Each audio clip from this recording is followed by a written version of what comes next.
Hello everyone, I am Anthropomantic Fiend and I do horror-related things on the internet, and today I am bringing you another horror movie review.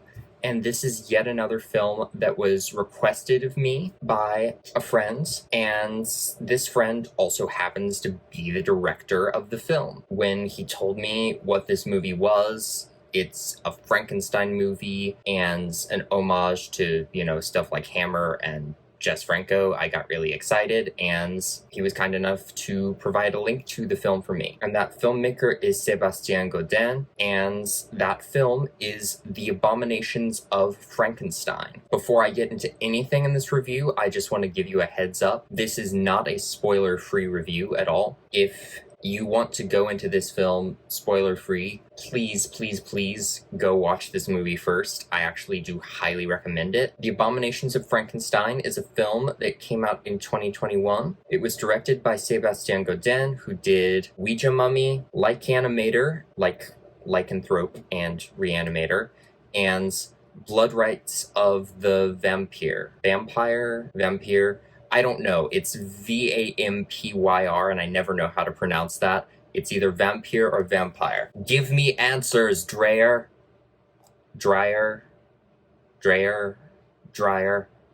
Fuck. But all of those are fantastic movie titles, wonderfully lurid, as is The Abominations of Frankenstein. And this film stars Ali Chappelle, who was also in Girl with a Straight Razor, Space Vampire, and Scream of the Blind Dead, which I believe is a Full Moon produced homage to the Blind Dead series of movies that I hear everybody talk about and that I still have not watched. I need to watch them. It stars Steve Kazan, who is in Life Changer, She Never Died, and Akira Project. It stars Melissa Radford, whose only other credit is The Incorrigibles, a short film, and I can't read my own handwriting. Steve W.A. something. I'm sorry, Steve. I did not mean to butcher your name by simply putting it on paper.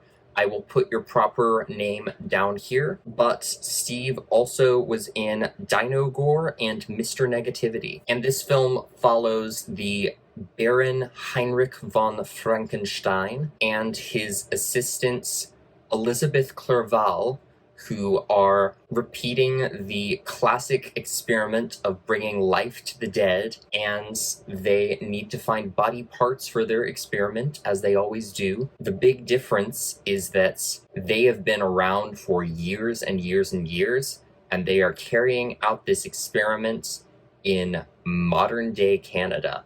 They are very much still of the gothic horror world of yore, but they are carrying out this experiment in modern-day Canada, and this movie is about what happens when they try to do that. So the score for this film was done by Mike Treblecock, whose work I've heard before. He scored Carousel II, which I've reviewed on this channel. Really fun movie, really enjoyed the score for that one. He is going to be scoring, or has already scored, the upcoming movie Debbie Does Demons, which is directed by Donald Farmer, and I have been seeing going around social media. That should be interesting. And also scored a movie called Curse of the Bloody Voodoo Sock Puppet. And his score for this movie is exactly what I wanted for this kind of Frankenstein movie. It is wonderfully, wonderfully spooky. It is not the most distinctive thing I've ever heard. I mean, there are like leitmotifs in there, but I don't remember what they are at this point.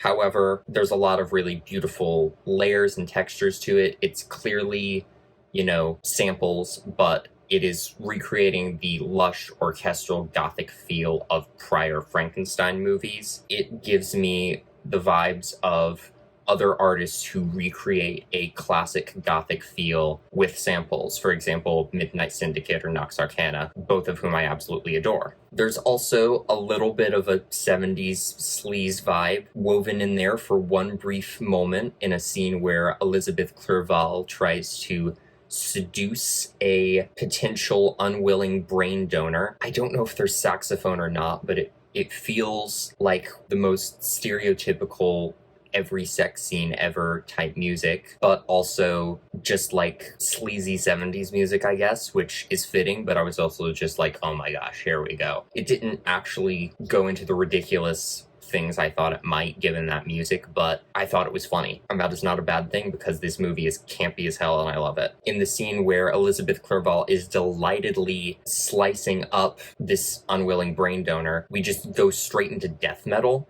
And I don't know if that's also Mike Treblecock or if that's another band, but I think it's just Mike Treblecock being like, yeah, death metal. Because there are two pieces of music in this thing that I could pinpoint as being not score, and it was this piece of death metal and the song that's playing over the end credits, and I only saw the song playing over the end credits listed, so I think this is just Mike Treblecock being like, yes, this scene needs death metal, and I love him for that. I love death metal too, and it reminds you that while this is an homage to the classics, it is also set in the modern day, which gives them license to do all kinds of other fun stuff with the music, with genres that weren't around from the 30s to the 70s, like death metal. But again, going back to the score itself, for the most part, I thought it was just a nice sounding gothic score, but there were points where I felt like it was specifically trying to evoke a specific classic film, namely my beloved Bride of Frankenstein. But in the moments right before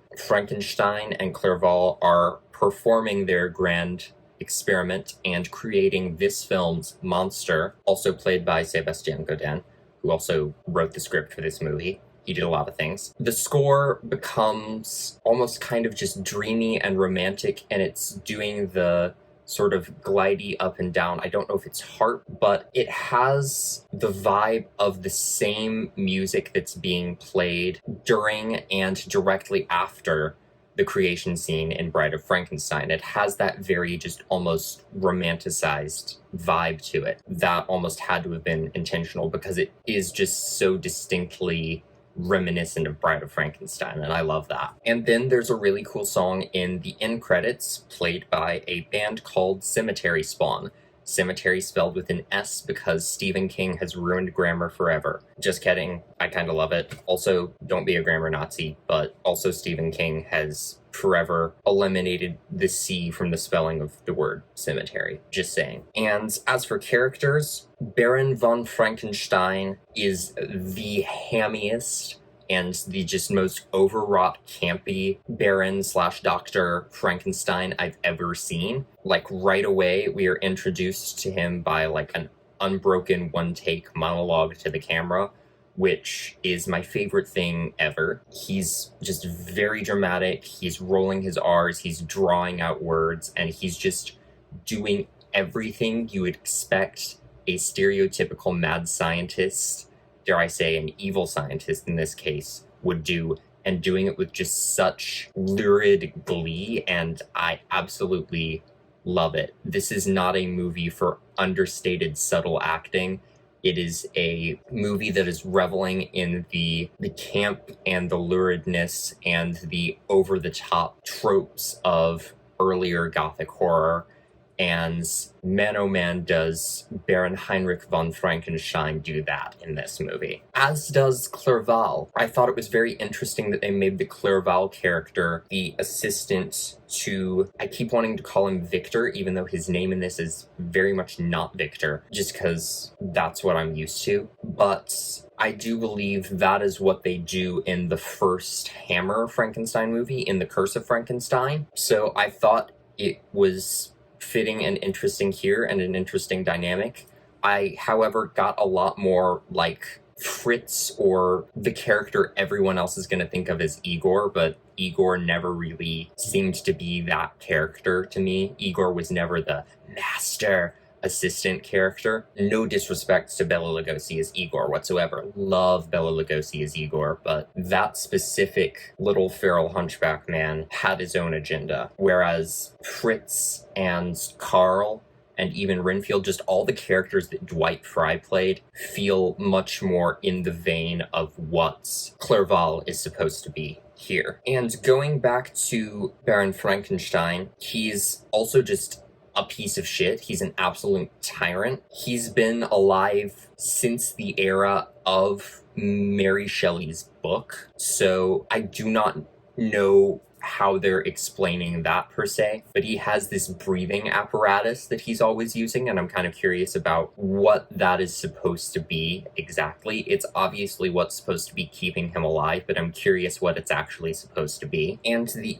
other thing about him is that he's kind of a Nazi. And as soon as I saw like a swastika in the imagery of the opening credits, I was like, oh geez, am I gonna have a rough time with this movie? Because as soon as you put Nazi shit in horror, especially like fantasy horror like this, it will never not make me uncomfortable, which it should make me uncomfortable. But it's always just like, I feel like that needs to be handled more delicately than anything else. And particularly in the exploitation films that a movie like this is paying homage to, it usually is not handled that well. And again, I reviewed Carousel II not too long ago, and that one includes a completely out of field Nazi related plot with Nazis who, again, are actual German Nazis who have been alive since all of that bullshit went down. And they are painted as being, you know, absolute idiots and just fodder for Duke, the prettiest goddamn unicorn in the world, to kill off.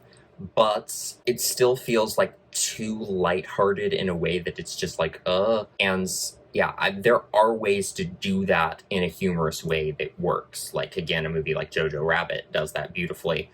But that, again, is a satirical portrait of real-world events and not a piece of fantasy horror. And even my favorite director, Guillermo del Toro, although he didn't write this movie, per se, Hellboy, absolutely adore Hellboy. And there's that Nazi component to that movie. And yes, that character is unequivocally a villain, but they make him, like, really cool at the same time. Like, they give him all of this just really intricately designed, probably on Guillermo del Toro's part, technology, and just make him this badass more machine than man thing. And it's just like, that character is really cool. Why did you have to make him so cool? He's a Nazi. He shouldn't be cool. I shouldn't be. It makes you think and it makes you uncomfortable. And sometimes I feel like that's not done in the best way. But either way, I know I'm gonna be a little bit But I'm not gonna say I wasn't bothered by that in this, because of course I was bothered by that, but I was bothered by it in a way that I think works to this film's advantage. Because by making the Baron a Nazi, even as campy as his character is, it really highlights the way Frankenstein, in almost everything he does, romanticizes himself. And even though there is something to the idea of creating life and nurturing it, and he always forgets to do the nurture part, it really paints this picture of him as, you know, someone who sees himself as a victim and an outsider and a revolutionary in terms of what he's trying to do with his experiments. But really, when you look at his ideology, he's super narrow-minded and has these strict and, for a scientist, very fantastical and unrealistic ideas of the way the world works.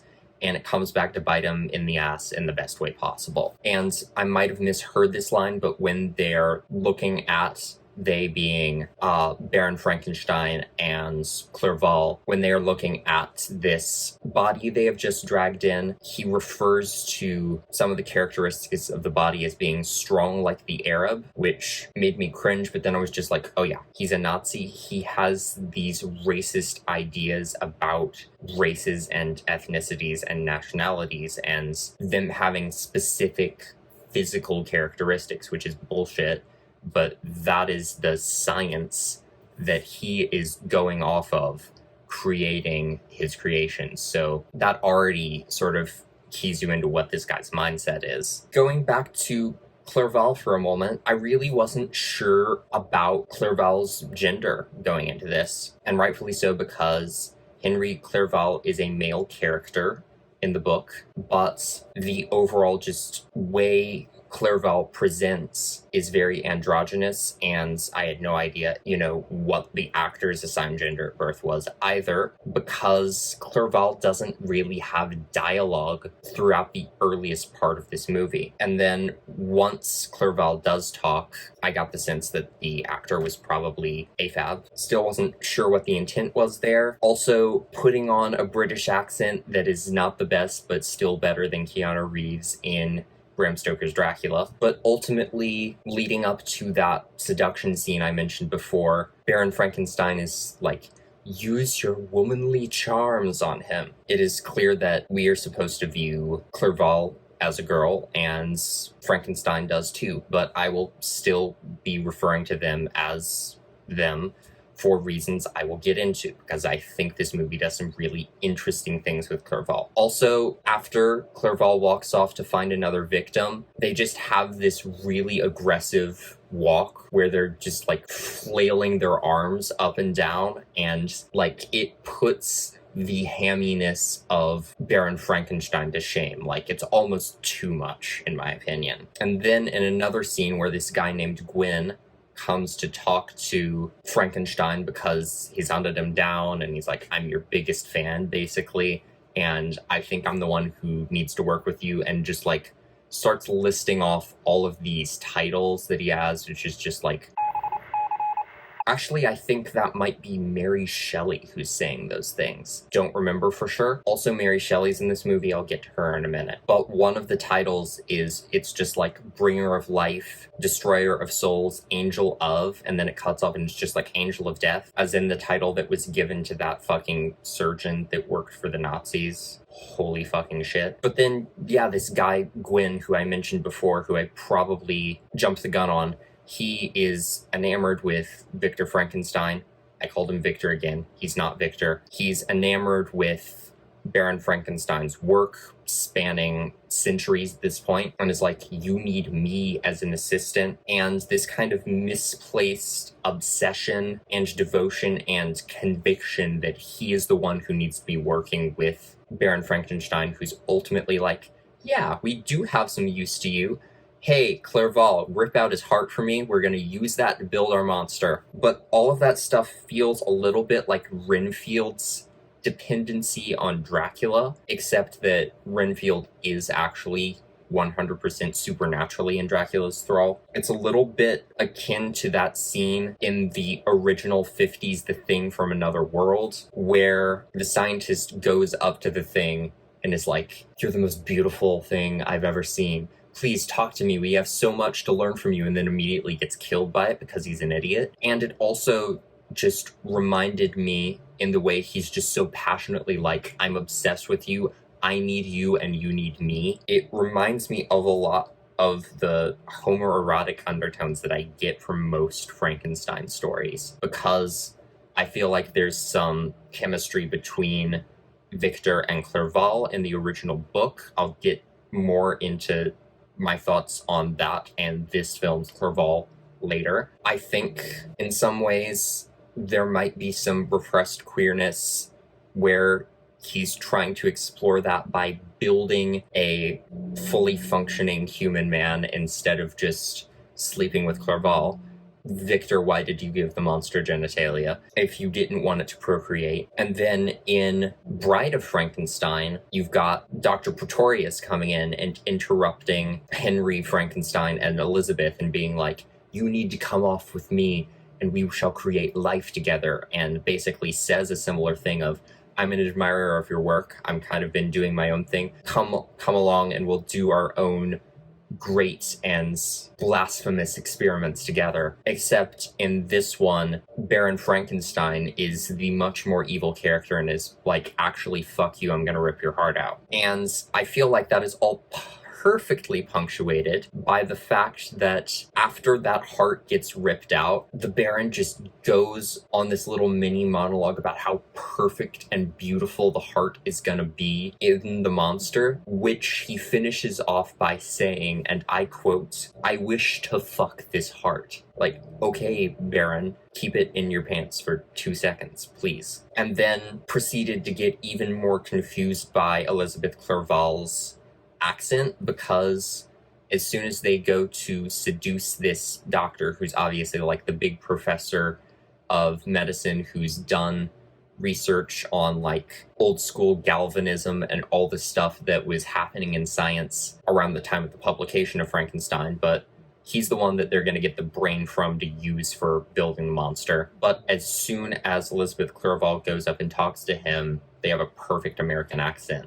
And it's just like, I get the sense that the British accent is supposed to be your original thing, and this American accent is a ruse, or this, North American accent, this is set in Canada. I'm not necessarily saying United States when I say that, even though that was probably what was in my head when I originally said it. But that feels far more natural than the British accent does, even though I get the sense that the British accent is supposed to be the original one. So I'm just more confused about their accent now, especially because Frankenstein has a German accent. Also, Elizabeth Clerval asks him for an ibuprofen at one point, and after all of the campy gothic madness when that happened, I wanted to scream. It was so funny. Right before they are about to actually create this monster, the Baron is like, we've got to hurry. Soon the planets are going to be in perfect astrological alignment for this to work. And then it's just like, okay, dude, what? Because he's clearly supposed to be a man of science, but then he's just a pure romantic in this other way, in like the worst way. I vibe with astrology to some extent. I'm a Pisces. I really connect with the traits that a Pisces is supposed to have. I really vibe with my birthstone, which is the amethyst, but like stuff like astrology and tarot cards and all of that stuff absolutely does have meaning, because it is something that we can use as a tool to sort of draw things out of ourselves and explore ourselves. Baron Frankenstein is treating it like it's science. That makes him even more frightening to me. And shortly after the monster is created, he starts going on rants about creating the perfect body and creating a master race with that, which was just like, oh geez, I had never even thought about all of the connotations of trying to anatomically, physically create the perfect body, because the idea of the perfect body has all of these connotations of, is the perfect body a specific race, a specific gender, a specific body type? If those things are equated with perfection, it can go from,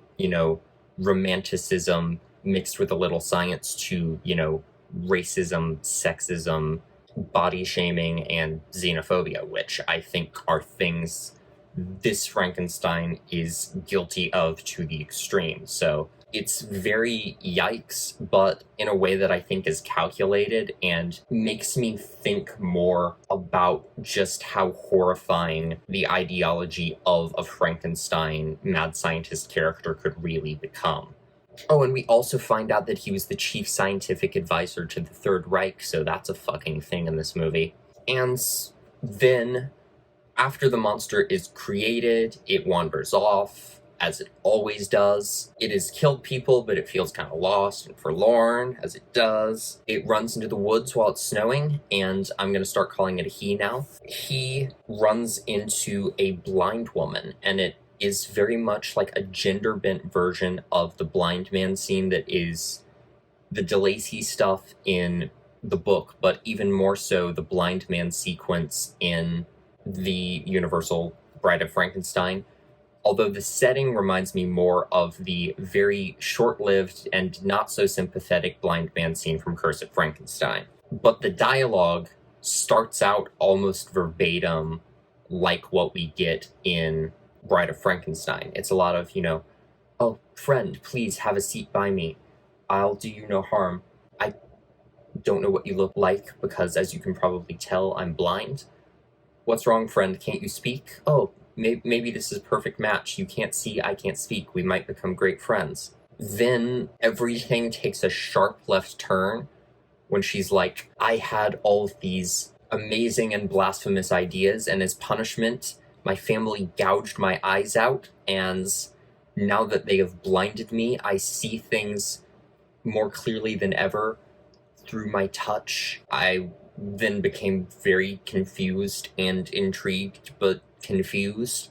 And it feels like a little bit ableist to me, but it's this very interesting twist on the character of the blind man, because not only is this gender bent, which, like, who gives a shit, but she's a little bit fucked up. Like, she's not this pure of heart person that we get the sense DeLacy or the blind man in Bride of Frankenstein is. She's, like, got this, like, culty vibe going on. It's very weird. And then we get a sense of basically what the monster is supposed to be when she touches his hand and is like, I can sense the soul of a person through touching them, and I would be able to sense any of your evil. Your hand's also really cold, by the way, but I do not sense any evil in you, nor do I sense any good. And she says a lot of things, and she ends basically with, like, you know, you are something far worse than evil, essentially. Because the monster, having just been created, is a blank. It's a void. It does not have a soul. But right after that interaction, and the blind woman threatens to stab him, he runs off and he looks kind of sad. It was a really interesting subversion of expectations for that kind of scene in every way possible. Still not entirely sure what was trying to be said there, but definitely took me by surprise, which was interesting. Towards the end of the movie, we get the big plot twist regarding Clerval, which really puts all of that wonderful androgyny in a whole new light. After the monster killed both Henry Clerval and Elizabeth Frankenstein's bride-to-be, and also kind of his cousin, because incest. His cousin or even his sister, I don't know. But basically after both of them died, he couldn't bear to part with them, so he does something that I don't think they've done in any other Frankenstein movie I've ever seen, and I can't believe they haven't done it before because it fits so perfectly. And what he does is he puts Clerval's brain in Elizabeth's body and reanimates it, and he's like, through slight alterations of the mind, I was able to make it submissive to my will. And basically, he tortures Clerval's brain until it fits his sexist definition of what femininity is, even though Clerval is still just this weird, feral, little androgynous thing. And when Baron Frankenstein is like, go use your charms on this doctor guy, Clerval is very much like, I don't understand. I don't know if that's a thing that I have. I'm confused. I feel like all of that not only confirms all of the stereotypes that Frankenstein is putting on things through his science, but again, the two people he loved most in the world were Elizabeth and his best friend, Henry Clerval. The fact that he is putting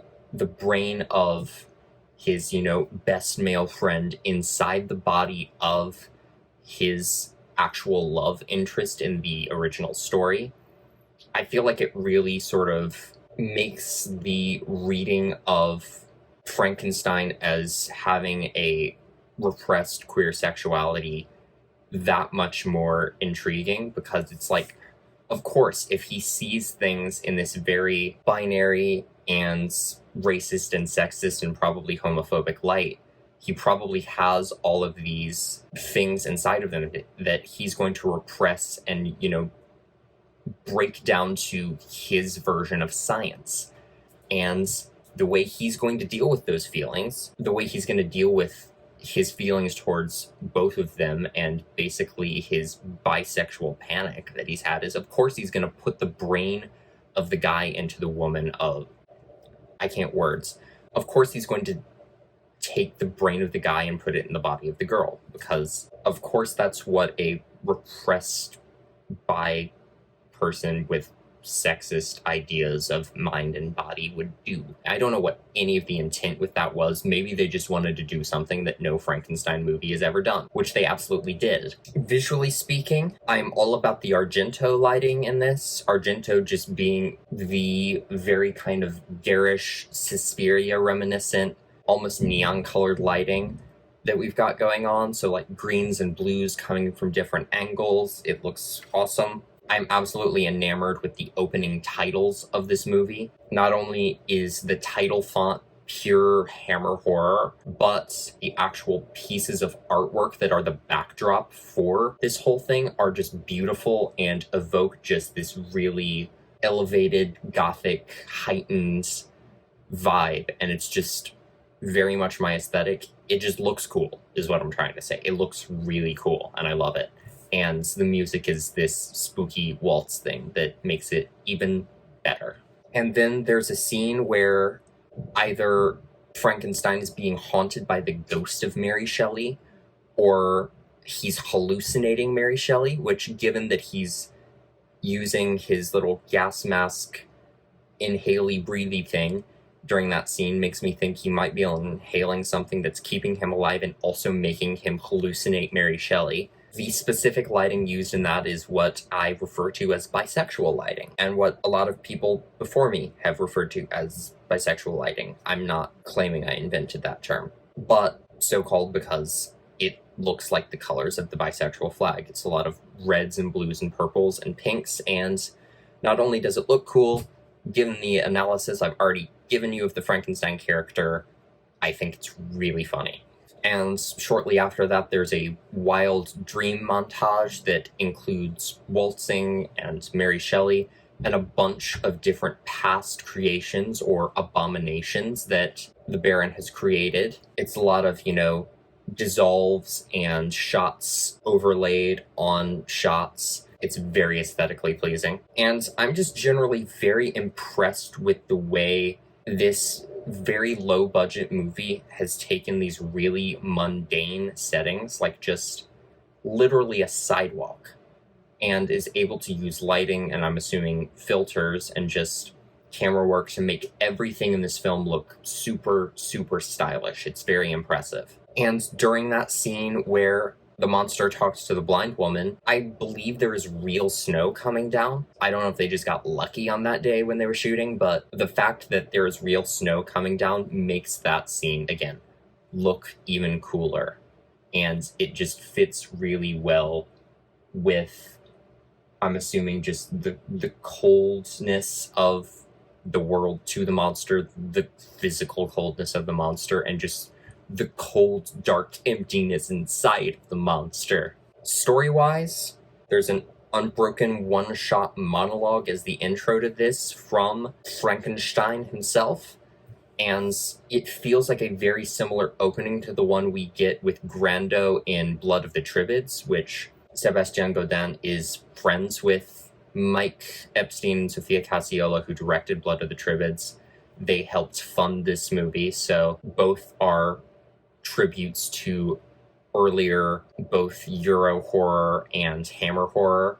I may talk a little bit more about those parallels, but both start with one take, one actor looking at the camera monologues that kind of preface everything, and much like the one in Blood of the Tribbids, I think this one is awesome. And then right after the intro, we fucking smash cut to the modern day, and Clerval watching something, I don't know what it is, but watching, I guess, a movie on their computer, and I found that very funny. And that smash cut, again, it's kind of jarring based on the overall very, period gothic tone this thing has, but there is something kind of self-aware about that to some degree, and it feels very clear that they made that choice because this is a low-budget film, and there was no way they were filming anything outside and getting it to look period accurate unless they were literally in a forest all the time. But I think it was a smart choice, and it's able to say a lot more about the character of Frankenstein and the story of Frankenstein and the way it is changed over the years and the way it stays alive just by making that simple choice, I'm assuming, at least to some degree, for budgetary reasons. And regarding that, time stuff, we discovered that apparently Mary Shelley herself and the actual Dr. Frankenstein existed in the same universe, and the book was a twisted telling of true events. He's like, I fucking hate that you wrote me as a weak-willed child in your insipid book, and Ghost of Mary Shelley is literally just like, well, actually, you were a weak-willed child when I met you, so I wrote you in the book as the puny little piece of shit that you actually are. I'm still not 100% clear on how he or Elizabeth Clerval is still alive, but, you know, if anybody could cheat death for years and years without being a vampire or Dorian Gray, it would definitely be this guy who's been able to resurrect corpses endless times, or reanimate their bodies anyway. I don't know how he and his horrible mind have stayed alive for this long, but I'm sure it's something to do with his breathing apparatus. As soon as they finish creating the monster, there's a smash cut to a news report that's just like, we report seeing a man that has been described as having corpse-like skin and is just kind of stumbling around, and I'm definitely paraphrasing, and it's a little bit more serious than that, but again, the smash cut from, like, classic monster creation scene to said monster on modern-day sidewalk with a news broadcast talking about a corpse-like man wandering the street is just really funny to me, and I think that's a very good thing, again, because this movie campy as hell. I thought the ending was very satisfying. There's some confusing stuff in terms of, like, this possible romantic connection between the monster and Clerval. I'm not entirely sure what that was about, but I think they found love at the end of this movie. But what is very important is that we get to see Frankenstein get confronted by Mary Shelley's ghost one more time, and him have all this conviction about how awesome he is. And then the monster comes up behind him and rips his fucking head off, and Mary Shelley laughs at him as she bathes in his blood. And it feels very much like just this commentary on just how much this character has been romanticized as just this, you know, champion of science, especially recently, when in fact he's just mostly fucked things up, especially in the original story. He's fucked up the lives of living people and fucked up the life of the things he tried to bring to life. He just creates abominations. This one just straight up rips his head off, and the author of his story bathes in his blood. And I don't know if I can fully dissect all of the possible symbolism there, but it was pretty cathartic, because dude's a piece of shit for this entire movie. In terms of sound design for this, there were just a couple moments where I feel like more realistic sound design would have benefited this movie. For example, there's a scene where Clerval is hunting for a victim right before the opening credits. It zooms in on the victim, and they stab the victim, smash cut to credits, but there's no sound for the stabbing. I feel like it would have been much more impactful with the stabbing sound. Seduction scene with Clerval trying to get the brain from this doctor's head. Clerval has drugged his wine, obviously, and then there's just like a beat. The doctor is like, there's definitely something wrong with this wine. And Clerval says, I've always found it very effective, doctor. And then the doctor just hits the floor. But there's no sound when the doctor hits the floor, and I feel like just a nice, well-placed thud there would have ended that scene perfectly. It's still a good scene, but it just needed that final little oomph. It just wasn't there. But still, those are minor gripes. Makeup effects wise, monster makeup looks really solid. This movie is not a gore fest, it's not a slasher or a splatter movie, but it does involve reanimating the parts of dead bodies. So it definitely has blood and gore, but it's used in just the right places, in my opinion. So overall, this movie is just a vibe, and it is absolutely my shit. It evokes everything from the original Mary Shelley book, to the Universal movies, to the Hammer movies, to the 70s exploitation movie Lady Frankenstein, to, I'm assuming, Jess Franco, because Sébastien Godin listed Jess Franco as one of his influences. Even maybe a little bit of the Kenneth Branagh movie. Don't know if that was intentional, but I got some of that vibe from it as well. But it feels like a love letter to so many past incarnations of Frankenstein with its own weird ideas. It's very much a character study of Frankenstein himself, but also just a campy, gory, lurid B horror movie that really makes the most of its budget. And again, like Blood of the Tribbids, I think it is a movie that is evoking an earlier era and all of the things that made these kind of trashy B-exploitation movies fun, but also the artistry and the actual gothic beauty that was also in a lot of those movies, and really using them to very deliberately say something, because there's definitely a message in a lot of those earlier movies, but it also feels a lot more like they were made not as passion projects and just as something to make money. Both Blood of the Triffids and Abominations of Frankenstein feel like passion projects to me, and pure labors of love, and that is what makes them all the more enjoyable for me. Definitely check this movie out if you can. I don't know if it's readily available, where it's readily available. I'm pretty sure Sebastian sells it through his own company on his website, maybe as a double feature with Blood Rites of the Vampire, whatever the fuck this word is. So I would very much like to pick that up at some point. But however you can get a hold of this movie, definitely do. It's also only an hour long.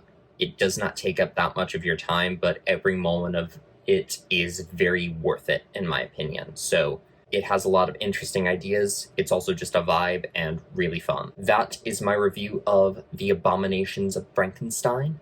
Thank you for watching my video, and hopefully I will see you in another one. Bye!